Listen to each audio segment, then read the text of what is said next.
अस्सलाम वालेकुम, मेरा नाम है ज़ुहैब भट्ट और ये है महंगाई का जिन और हुकूमती रिट बनाम सरकार।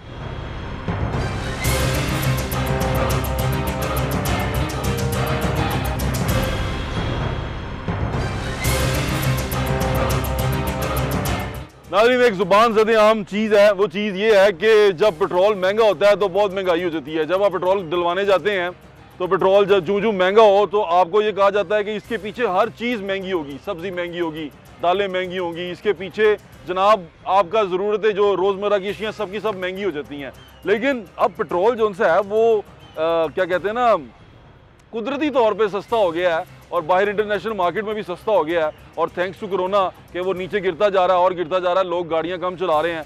लेकिन यहाँ हमारे यहाँ चीज़ों की कीमतें जो सी हैं वो वहीं खड़ी हुई हैं। हमारे पास मार्केट कमेटी के जो चेयरमैन हैं लाहौर के मलक वकार साहब, पाकिस्तान तहरीक इंसाफ से इनका ताल्लुक है, वो मौजूद हैं।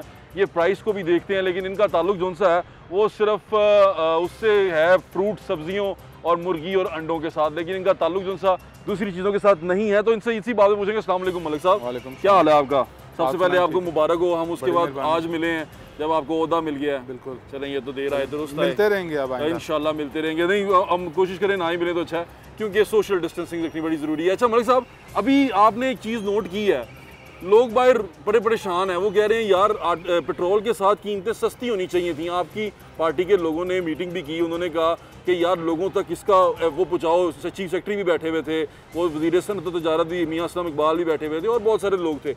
उन्होंने कहा कि इसका जो सा फ्रूट है वो लोगों तक पहुँचाओ। तो फ्रूट लोगों तक क्यों नहीं पहुँच रहा मलिक साहब?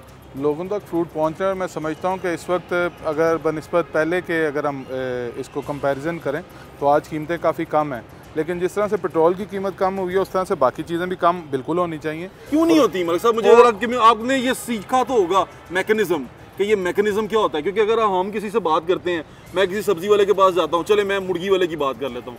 मुर्गी वाला कहता है आपने यहाँ रेट लगाया हुआ है, मैं आपको दिखा भी देता हूँ, जिंदा 171 जिंदा मुर्गी, और वही मुर्गी जिंदा परचून में 180 179 आप दे रहे हैं परचून में।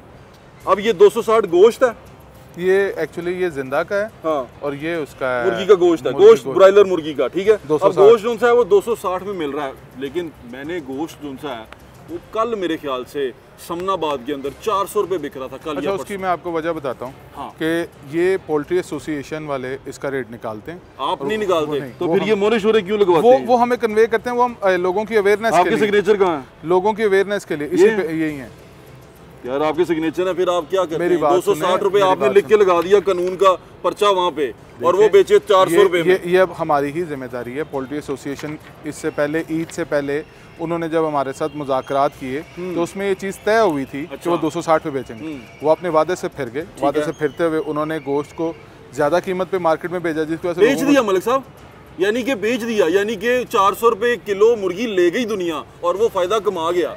वो जाहिर बात है। अब आपके सामने इसके लिए आप उनसे भी तो जवाब दे करें ना, पोल्ट्री एसोसिएशन वाले। आप देखें, मैं तो हम तो कर ही रहे हैं, लेकिन मसला ये है कि जो चोर ना पढ़ो, चोर दी मां पढ़ो। नहीं, असल में मसला ये होता है कि जो सियासतदान होते हैं या कोई इंतजामी उहदों पे होते हैं वो सॉफ्ट टारगेट होते हैं, चोर होते हैं। नहीं, चोर तो नहीं होते हैं। आप ही ने सिखाया था मुझे कि चोर होते हैं। जो चोर होता है वो तो डंके की चोट पे चीनी चोरी करते हैं, कभी आटा चोरी करते हैं, जो चोरी अवाम के हक पे चोरी कर देते हैं। जो चोर होएगा उसको चोर चोर की आवाजें जरूर लगाइए। लगी वो मुल्तान स्टेडियम में लगी। तौबा या अल्लाह, चोर चोरी नहीं करनी चाहिए कभी, ना चीनी ना आटा। अच्छा, एक और सवाल मैं आपसे पूछना चाह रहा हूँ। अब आप हैं कस्टोडियन मेरे राइट के, ठीक है मलिक साहब? बिल्कुल, मेरे हकूक के लंबरदार हैं आप।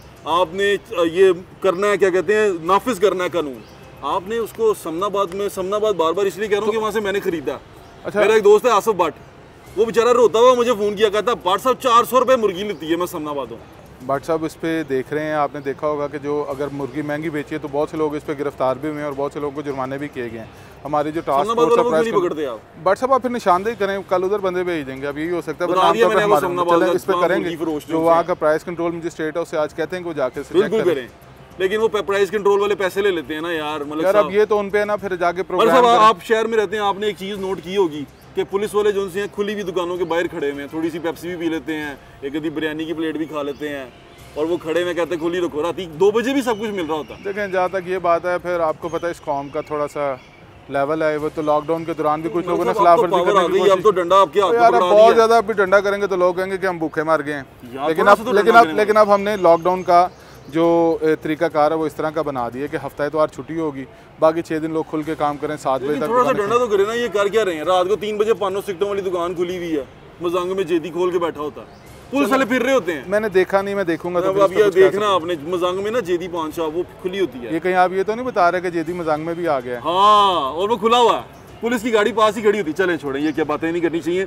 ये 260 रुपए आपने यहाँ रेट लिखा हुआ है, ये कहीं से मिल रहा है मुझे बता दें ताकि लोग वहाँ जाके खरीदें। बिल्कुल, बल्कि इसके बाद चलते हैं कहीं जाके देखते हैं, अगर नहीं होगा तो उस पर कानून, अगर नहीं होगा तो कानून अपना रास्ता बनाएगा। भाट साहब मैं सड़क पे जाएंगे ना, हमारे अभी तो हमारे पीछे थोड़े से भाई है ना, पोमी भाई भी खड़े हैं, तो हम थोड़े से भाइयों की जगह उसके पीछे हमारे पीछे एक मजमा होगा, जुलूस। चलें देख लेंगे ना, इसलिए मैं सड़क पे इधर जाके हम इधर खड़े होके क्या कह सकते हैं?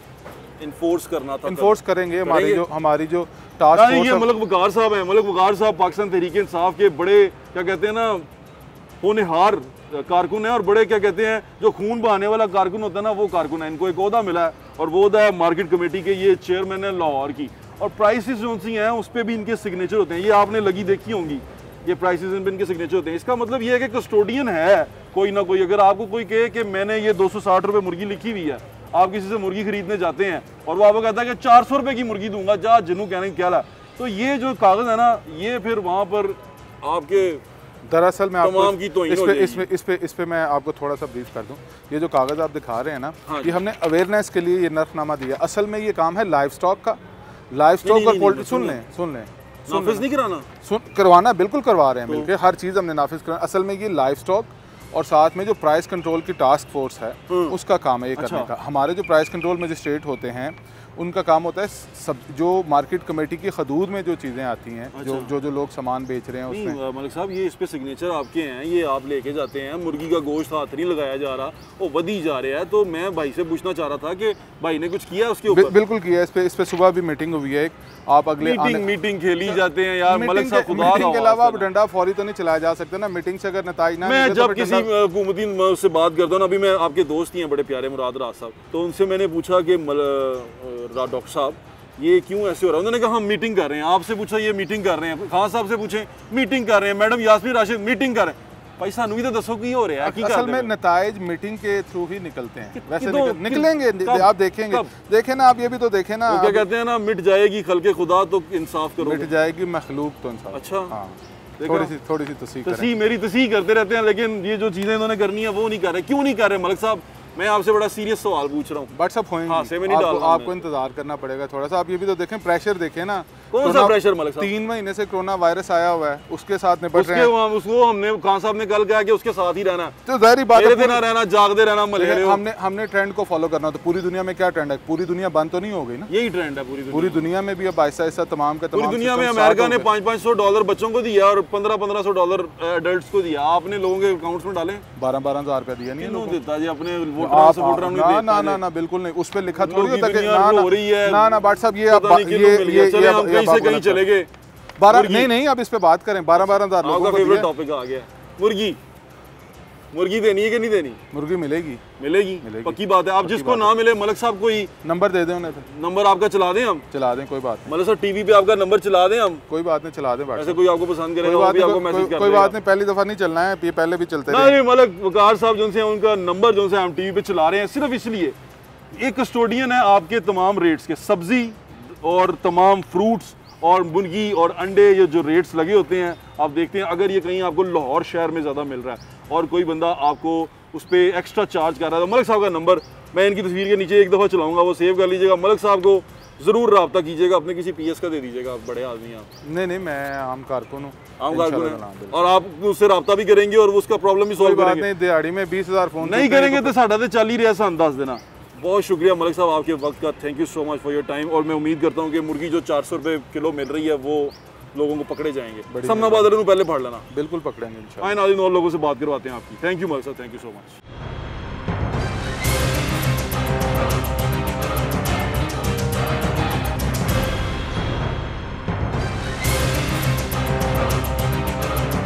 जी नाज़रीन, अभी आपने बातें सुनी मलिक जिनसे हैं वकार साहब की। मलिक वकार साहब कुछ फरमा रहे थे, वो आपने सुन लिया। मुर्गी जिसने जिस रेट पे खरीदी है उसको मैं बता दूं कि सरकारी रेट जो है मुर्गी का गोश्त का ब्राइलर का 260 रुपये है।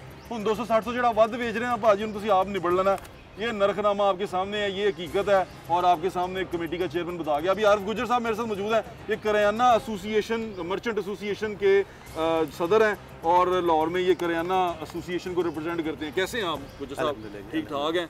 क्या रेट क्यों बढ़ गए हैं, क्या वजह बनी? ये जो पेट्रोल की कीमत बढ़ती है तो रेट बढ़ता है, अब पेट्रोल की कीमत कम हो गई है तो रेट कम होना चाहिए, क्यों नहीं कम हो पा रहा? पहले मैं मुर्गी की बात कर लूँ। आपने बार बार वो चलाया कि आप अगर उसको सरकारी रेट पे लेना चाहते हो तो वो 260 है। हालांकि जिन लोगों ने साइन किए उनसे पूछना चाहिए था आपको कि 260 रुपये आपने साइन किए, क्या 260 रुपये था? होलसेल मार्केट में 260 था, होलसेल मार्केट में 280, 290, 95 रुपये सेल हुई है। वो किसी ने नहीं सेल चल रहा है, वो नहीं साइन ऐसे ही कर देते, वो साइन नहीं पूछा। देखो ना, जब रेट लिस्ट 2 नंबर है तो आप रिटेलर को जाके क्यों पूछते हो? आप ठेले वाले से जाके क्यों पूछते हो? मैकेनिज्म आपका नहीं है सर, मैं तो हमें पूछ रहे हैं आप। जब यही बात है पेट्रोल, मैं वही समझाने लगा हूँ ना, आपके साथ तो बात करना भी बड़ा मुश्किल होता है लोगों का।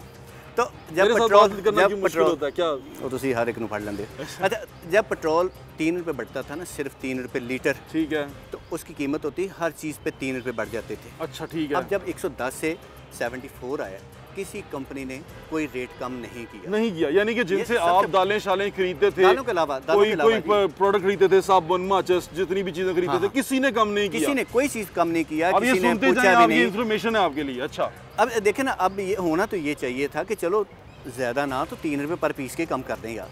आपने ये डिमांड की किसी फोरम पे, जैसे आप डीसी ऑफिस हम खड़े हुए, कोशिश करें ना डीसी को भी मिल लें।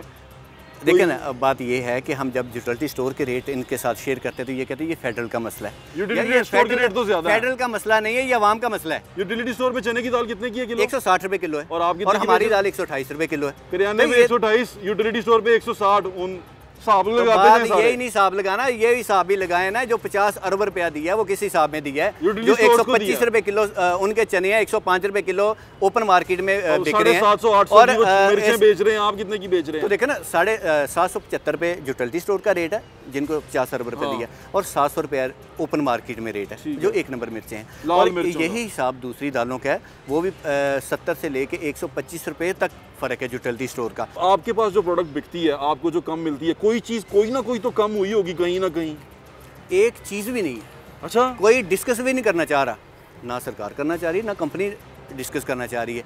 यार यही तो मैं कह रहा हूँ कि 3 रुपये जब बढ़ते थे तो 3 रुपये पर पीस के बढ़ते थे कि यार हम अगर किसी कंपनी को कहा कि यार ये पेट्रोल पे बनती है, कहता है जी मालिक घर से निकलता तो वो पेट्रोल पे आता है। आज भी तो मालिक पेट्रोल पे ही आ रहा है ना। बिल्कुल ठीक है। कोई नहीं पूछने वाला, कोई डीसी को किसी का दरवाजा खटखटाया, ये इनका मसला ही नहीं है, इनके कंट्रोल में नहीं है। इनके कंट्रोल में सिर्फ वो 74 मजिस्ट्रेट है।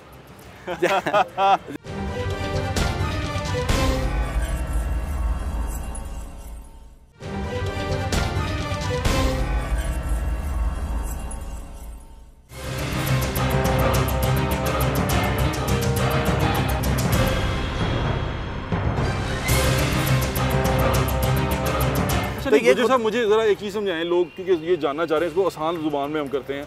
आप कह रहे हैं कि जो पेट्रोल की कीमत कम हुई है, आप जिनसे माल लेते हैं थोक पे, उन्होंने वहाँ पर कंपनी ने कम नहीं किया, उन्होंने उसी वही रेट रखा है जो पहले था और उसी पे आपको दे रहे हैं वो, यानी कि पेट्रोल की कीमत कम होने का फ़ायदा आवाम तक नहीं आया। आप कहते हैं कंपनीज़ ने कम नहीं किया, यही कहना चाह रहे हैं? बिल्कुल बिल्कुल ऐसे। अच्छा, अब आपके पास जो प्रोडक्ट बिकती है, आपको जो कम मिलती है, कोई चीज़ कोई ना कोई तो कम हुई होगी कहीं ना कहीं।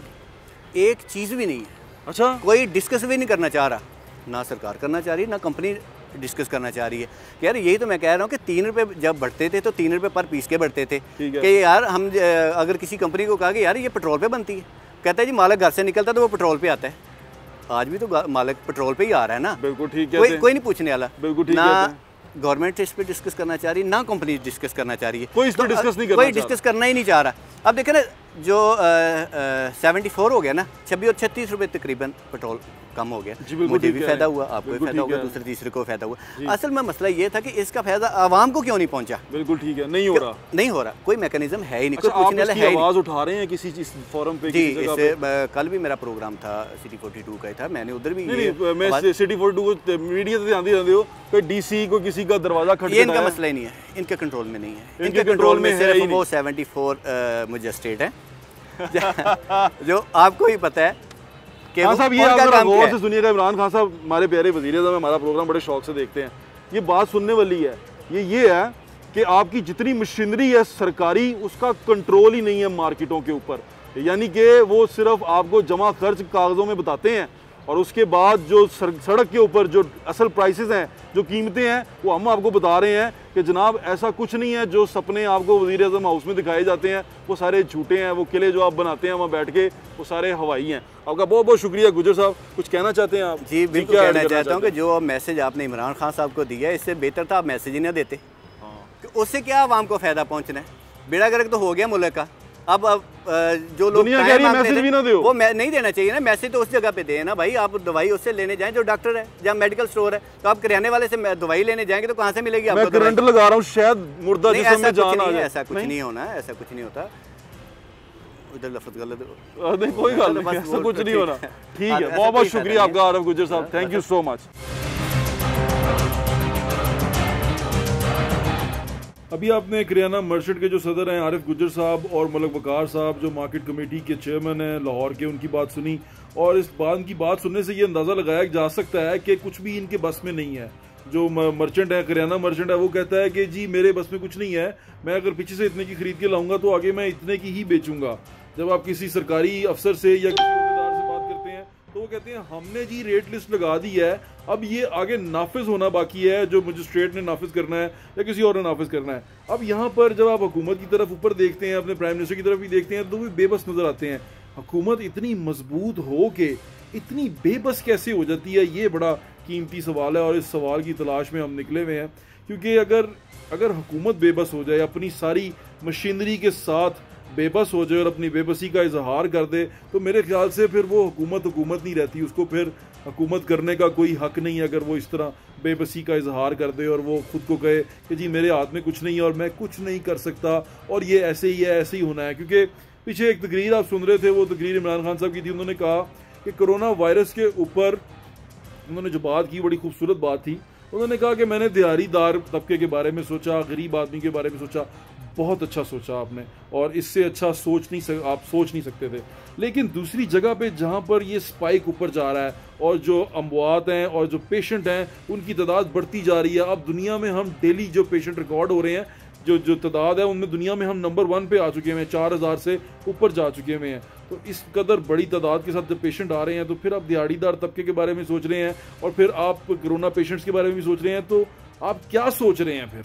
क्योंकि कन्फ्यूजन है ना। अभी मैं आपको बताते भी मैं भी कन्फ्यूज हो गया हूँ कि या तो लोग मरने दें, मर जाएं, या हम ये सोचते रहें कि ये दिहाड़ी का कैसे कमाएंगे। क्योंकि कोई प्लान नहीं है। ये आप, मैं, कोई थड़े पे बैठा हुआ बंदा ये सोच रहा हो ना कि यार दोनों जगह पे हम कंफ्यूज हो जाते हैं। लेकिन जब इतने इतने बड़े दिमाग ऊपर बैठे हों, हमारे मुल्क के हाकिम हों, हम पे हुकूमत करते हों, बड़ी लेविश जगहों पे रहते हों और वहाँ बैठ के वो ये कहें कि उनके बस में कुछ नहीं है, हम कर नहीं पा रहे, हम मजबूर हो गए, तो उनकी मजबूरी जो सी है वो समझ में नहीं आती। मैं आपको ये समझाना चाह रहा हूँ कि जब वो कहते हैं हम मजबूर हैं तो फिर इसका मतलब साडा तो फिर अल्लाह ही हाफिज़ है ना, साडू कोई नहीं बचा सकता कि होना ही होना है। और ऊपर से वज़ीर-ए-आज़म साहब जब ये कहते हैं कि अमवात होंगी, तो यकीन माने जिनके घर में ये अमवात होंगी ना, उनका दर्द शायद वो ही समझ सकते हैं, ना मैं समझ सकता हूँ, ना वज़ीर-ए-आज़म समझ सकते हैं। तो ये अमवात के बारे में इस तरह कह देना कि कुछ होंगी और लोग मरेंगे, तो ज़रा उनसे जाके पूछें जिनके मर गए हैं इस बीमारी से, और जो जिनके बीमारी के वजह से बिस्तर मर्ग पे पड़े हैं उनसे पूछें वज़ीर-ए-आज़म साहब। फिर आपको अंदाज़ा होगा कि सिर्फ कह देना, और आपके लिए तो ये स्क्रीन पे चलता हुआ एक फिगर है ना, इसमें आ रहा है कि आज इतने 45 बंदे मर गए, 62 मर गए, 82 मर गए, ये एक फिगर है। उनसे पूछें जिन 82 घरों के वो लोग जो उनसे हैं वो उनसे जुदा हो गए हैं। आए आपको एक और दुख भरी कहानी सुनाते हैं। ये दुख भरी कहानियाँ लगता है हमारी तकदीर का हिस्सा बन गई हैं। दुख भरी कहानी सुने, अशरफ साहब हैं। अशरफ साहब जो उनसे हैं वो बड़े दुखी आदमी हैं और उनकी जो दुख भरी कहानी है वो आपके सामने पेश करते हैं। करोड़ रुपए की रिश्वत ही करवा दी आपने कि रिश्वत ले लो मेरे को? नहीं, मैंने करोड़ की रिश्वत नहीं दी। हाँ। मैंने उन्हें ऑफ़र किया था कि आप मेरा कब्ज़ा छुड़वा दें तो मैं 1 करोड़ रुपया आपको डोनेट करूँगा फिर कोरोना के लिए। तो उन्होंने छुड़वा दिया? उन्होंने नहीं जी, उन्होंने वादा किया। 23 अप्रैल की बात है ये। नहीं, अच्छा, जब आपने फ़ोन किया उसके बाद आपको वापस कोई फ़ोन आया वहाँ से? नहीं जी, कोई किसी ने रब्ता नहीं किया।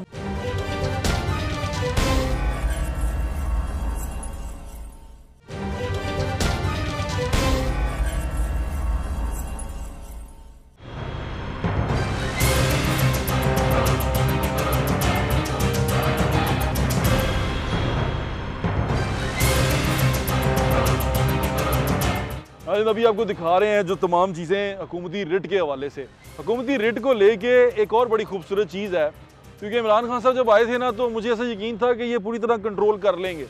आपको इमरान खान की नाकामी की एक और वजह भी बताता हूँ कि कंट्रोल नहीं है, रिट नहीं है हुकूमत की। वो कैसे नहीं है, पहले एक छोटा सा क्लिप देखें। ये उस जगह क्लिप है जहाँ पर लोगों से इमदाद इकट्ठी की जा रही थी। सारे एंकर्स हज़रात बैठे हुए थे और तमाम लोग बैठे हुए थे और तमाम इमदाद इकट्ठी की जा रही थी कोरोना पेशेंट्स के लिए, यानी कि एक टेलीथॉन किया जा रहा था कि लोग मुझे पैसे दें, यानी कि जो हमेशा करते हैं वो पैसा इकट्ठा कर रहे थे। उस दरमियान में एक शख्स ने फ़ोन किया, अशरफ साहब उनका नाम है, उन्होंने फ़ोन किया और उन्होंने क्या कहा, क्या हुआ, वो ज़रा सुने।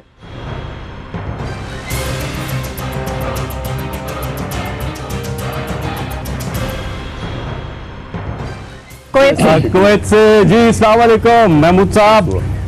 वालेकुम सलाम साहब। जी जी जी जी जी, आप ट्रांसमिशन में हैं। प्राइम मिनिस्टर इमरान खान यहाँ तशरीफ रखते हैं, अहमद मीर साहब भी हैं, बाकी लोग भी। आप बोलिएगा। खान साहब को मैं जानता हूँ 50 साल पहले से। जी जी जी, पेप्सी कॉलेज में सुबह को ये हमारे साथ प्रैक्टिस करते थे। मैं ओवरसीज पाकिस्तानी हूँ और कुवैत से हूँ। जी जी, और मैं एक साल पहले चीफ जस्टिस साहब ने कब्जा माफिया से मेरा कब्जा छुड़वा के दिया था मंशा पंप से। उसने फिर दोबारा कब्जा कर दिया। अब मेरा कब्जा छुड़वा दे, मैं 1 करोड़ रुपया उसमें से आपको दे देता हूँ।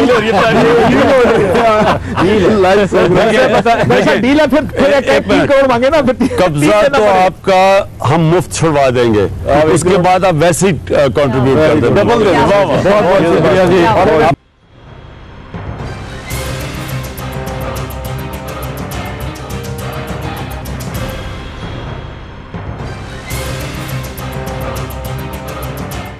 अशरफ साहब आज मेरे साथ खुद मौजूद हैं और अशरफ साहब से पूछते हैं कि करोड़ रुपया इन्होंने इमरान खान को दिया कि नहीं दिया, कब्जा छूटा कि नहीं छूटा। अस्सलाम वालेकुम अशरफ साहब, क्या हाल है आपका? वालेकुम अस्सलाम। ठीक है आपकी? अल्लाह का शुक्र। करोड़ रुपए की रिश्वत ही करवा दी आपने कि रिश्वत ले लो मेरे को? नहीं, मैंने करोड़ की रिश्वत नहीं दी। हाँ। मैंने उन्हें ऑफर किया था कि आप मेरा कब्जा छुड़वा दें तो मैं 1 करोड़ रुपया आपको डोनेट करूँगा फिर कोरोना के लिए। तो उन्होंने छुड़वा दिया? उन्होंने नहीं जी, उन्होंने वादा किया। 23 अप्रैल की बात है ये। नहीं, अच्छा, जब आपने फ़ोन किया उसके बाद आपको वापस कोई फ़ोन आया वहाँ से? नहीं जी, कोई किसी ने रब्ता नहीं किया, बल्कि मैंने प्राइम मिनिस्टर हाउस में फ़ोन की, वो ईमेल की है। यकीन उठा तो नहीं आपका? देखें जी, उम्मीद पे दुनिया कायम है, पेवस्ता रहे शजर से उम्मीदें बाहर रख। नहीं, जब एक प्राइम मिनिस्टर टीवी पे वादा करता है कि मैं आपका वो जो सा कब्जा है वो बगैर किसी चीज़ के छुड़वा दूंगा, और उसके बाद वहाँ से आपसे रब्ता ही मैं, क्योंकि मुझे याद है हमारे यहाँ पर चैनल पे कोई शो करे तो शो जब वो करता है तो वो पूछता है, जैसे हमारे पास वो आते हैं ना चेयरमैन आते हैं, तो वो उनसे कोई शिकायत ऑनलाइन कहे तो वो पीछे फ़ोन करते हैं अपने लोगों को, कहते हैं इनका नंबर ले लो, ये फ़ोन करो, इनको पूछो क्या प्रॉब्लम है। यानी कि प्राइम मिनिस्टर ने एक नेशनल टीवी पे बैठ के कह दिया तो किसी बंदे ने प्राइम मिनिस्टर उससे रब्ता नहीं किया? नहीं जी, किसी ने नहीं किया। सिर्फ मुबारकों के मुझे फ़ोन आए कि मुबारक हो, इमरान खान बड़ा वादे का पक्का बंदा है, तो जो वो बात कहता है वो करता है। तो मैं बड़ा खुश हुआ कि मेरे घर वाले भी, बच्चे भी बड़े खुश हुए। आप ओवरसीज़ पाकिस्तानी हैं? जी, मैं कुवैत में 40 साल से हूँ, अभी भी। ये वो अशरफ साहब वो शख्स हैं जिनके बारे में इमरान खान साहब कहते हैं कि हमारा असासा है, और ये वो शख्स हैं जो जब बाहर से पैसे भेजते हैं तो उस पैसे के ऊपर हुकूमत पाकिस्तान को अच्छा खासा टैक्स देते हैं। हुंडी तो नहीं ना करते आप? नहीं जी, मैंने कभी हुंडी नहीं की। रेमिटेंस देते मेरे पास रेमिटेंस का पूरा रिकॉर्ड मौजूद है। पैसे देते हैं आप? अच्छा चलें, अब इनके नाज़रीन कब्जे की आपको स्टोरी सुनाते हैं। इनके कब्जे की स्टोरी जो सी है वो इनके मुंह से सुने तो आपको ज़्यादा मज़ा आएगा। ये कब्जा जो है आपका, मैंने सुना छूट भी गया था? जी, ये 78 में 1978 में खालिद हुसैन के पास इसने ज़मीन बेची। खालिद हुसैन ने 2008 में मुझे फ़रोख्त की और मेरे बच्चों को, और 2008 में इसने कब्ज़ा कर लिया, और 2010 में इसने मेरे ऊपर और मेरे बेटों के ऊपर झूठा मुकदमा कर दिया। कब्ज़ा जिसने किया नाज़रीन उसका भी नाम सुने, बड़ा मज़ा आएगा। वो नाम बताएं कब्ज़ा जिसने किया है। कब्ज़ा मंशा बम ने किया है। मंशा बम कब्ज़ा माफिया ग्रुप पे है। बम हो गया ना, यानी कि मैंने सुना है उसको पाकिस्तान तहरीक इंसाफ भी कहीं पे सपोर्ट करती है। पीछे खोकर जो उनसे बरादरान है सारे, बड़ा उनको प्यार करते हैं मंशा बम साहब को। जी, वो कहता है कि मैंने बेटा चेयरमैन का इलेक्शन लड़ा था, वो पता नहीं जीता के हार गया है, क्योंकि हम तो ओवरसीज़ पाकिस्तानी हैं। तो बड़े खतरनाक लोग हैं, किधर मत्था लगा बैठे हैं, कुछ कारगर ना दें, क्या होगा, डरते नहीं है? देखें, जिंदगी मौत अल्लाह के इख्तियार में है, अगर इनके इख्तियार में होती तो मैं शायद। धमकियां लगा रहे होंगे आपको? हाँ जी, वो कहते हैं कि जो कब्जा लेगा हम उसको फायर मारेंगे, वहां पर जाके जो कब्जा लेगा। हाँ चीफ जस्टिस साहब ने आपका कब्जा छुड़वा दिया अशरफ साहब, वो क्या हुआ था? जी, मैंने साकिब निसार चीफ जस्टिस साहब को ह्यूमन राइट्स के तहत एप्लीकेशन दी, तो अल्लाह उनका भला करे, उन्होंने कब्ज़ा छुड़वा दिया। बल्कि उन्होंने तो ये भी कहा कि ये नए पाकिस्तान की पुलिस क्या है कि उसको गिरफ़्तार नहीं कर रही।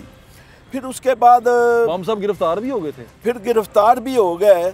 लेकिन विजुअल्स नाज़रीन आप देख रहे हैं कि जब इनका कब्जा छुड़वाया गया तो वहाँ पर गवर्नमेंट की मशीनरी गई, उन्होंने चीज़ें तोड़ी, और ऐसे हुआ था कि उनकी सारी कब्जा छुड़वा दिया। वो चीज़ें इस तरीके से तोड़ी गई थी कि वो सारी दुकानें खाली हो गई थी, तोड़ दिए उनके शटर वगैरह। तो उसके बाद हम जाके LDA को कहते रहे कि भाई इसकी छतें भी गिरा दो, ये हमारी ज़मीन में है, या वो आएगा शटर लगाएगा और फिर आपकी मंथली शुरू हो जाएगी। उन्होंने नहीं कुछ किया, तो उन्होंने नहीं कुछ नहीं किया, बल्कि 4 दफ़ा ऑर्डर हुए डिमोलिश के। अल्लाह जाने इसके पीछे कोई हुकूमत की मशीनरी है या ये कोई बहुत रिश्वत देता है कि जिसकी आपका नंबर मैं नीचे चला दूं प्रोग्राम में, ताकि इमरान खान साहब अगर देख रहे हो आपकी इजाज़त से तो वो आपसे रब्ता कर। बिल्कुल चला दें, आपका नंबर नीचे दे दें। बिल्कुल। अशरफ साहब का जो नंबर है वो नीचे स्क्रीन पे मैं चला रहा हूँ, सिर्फ और सिर्फ इमरान खान साहब के लिए और उनके लोगों के लिए, और स्पेशली वो जनाब हैं हमारे एक बड़े अच्छे जो खान साहब की तारीफें करते नहीं थकते, शायद रखा है उनको इसलिए गया है, शहबाज गिल साहब। गिल साहब, ये नंबर आपको आ रहा है और ये वो वादे हैं जो आपके लीडर ने टीवी पे किए हैं, नेशनल टेलीविजन पे किए हैं कि मैं छुड़ा के दूंगा। चलो करोड़ रुपए ले लेना, अल्लाह का वास्ता है, छुड़ा दो करोड़ रुपए देने तैयार नहीं हो? तैयार है जी? जी बिल्कुल, मैं करोड़ रुपए से भी ज्यादा दूंगा अगर ये मुझे छुड़ा देगी। पैसा चाहिए उन्होंने, तो मेरा मतलब है ये कौम की खिदमत वो भी कर रहे हैं तो हम भी बिल्कुल करनी चाहिए। अच्छा सर, ये तमाम आपका ये कब्जा चलता रहा तो LDA का क्या किरदार रहा? LDA के अंडर क्योंकि ये आता है आपका तमाम एरिया, तो LDA ने क्या किरदार अदा किया? आपने बताया जाके क्या कब्जा हो गया फिर? हाँ जी, वहाँ डायरेक्टर हैं अजहर साहब। अच्छा। जो ये डिमोलिश के इंचार्ज हैं। ठीक है। उनको मैंने फ़ोन किया तो भाई ये कब्ज़ा कैसे हो गया, तो उसने कहा जी पुलिस ने हमारे साथ हेल्प नहीं की। OPC जो कि हमारा ओवरसीज़ का अदारा है, मैं पहले कोई चीज़ लिखता था वो मुझे फ़ौरन जवाब देते थे, लेकिन ये जब नया पाकिस्तान की आई है हुकूमत तो हम उनको लिखते हैं तो कोई जवाब नहीं देते।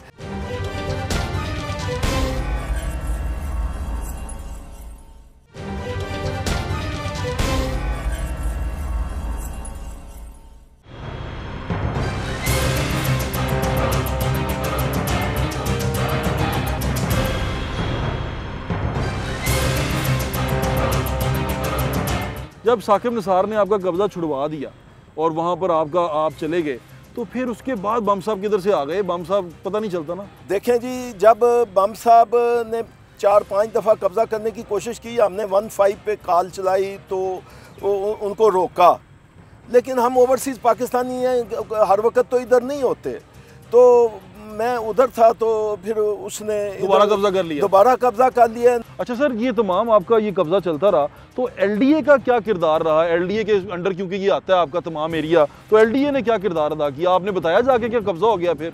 हाँ जी, वहाँ डायरेक्टर हैं अजहर साहब। अच्छा। जो ये डिमोलिश के इंचार्ज हैं। ठीक है। उनको मैंने फ़ोन किया तो भाई ये कब्ज़ा कैसे हो गया, तो उसने कहा जी पुलिस ने हमारे साथ हेल्प नहीं की। अच्छा, यानी कि उन्होंने इकरार किया? हाँ जी, उसने जो लेटर लिखा है वो भी मेरे पास है, वो भी आप लेटर नाज़रीन स्क्रीन पे चलता हुआ आप देख रहे हैं। हाँ जी, तो मैं LDA को ब्लेम नहीं देता हूँ, बल्कि उन्होंने मुझे कहा कि पुलिस ने हेल्प नहीं की। पुलिस आई नहीं साहब। अब मैं एक बड़ी इंपॉर्टेंट ओवरसीज कमीशन के बारे में बताएं, क्योंकि उसका नदीम अब्बास बारा साहब के भाई हैं। नदीम अब्बास बारा साहब MP हैं उसी इलाके से, और उनका जो भाई है जहांगीर बारा, उसको बनाया गया है ओवरसीज कमीशन का चेयरमैन। बारा साहब की स्टोरी बताएं, क्योंकि बारा साहब भी खोखर हैं अगर मैं गलत नहीं हूँ तो।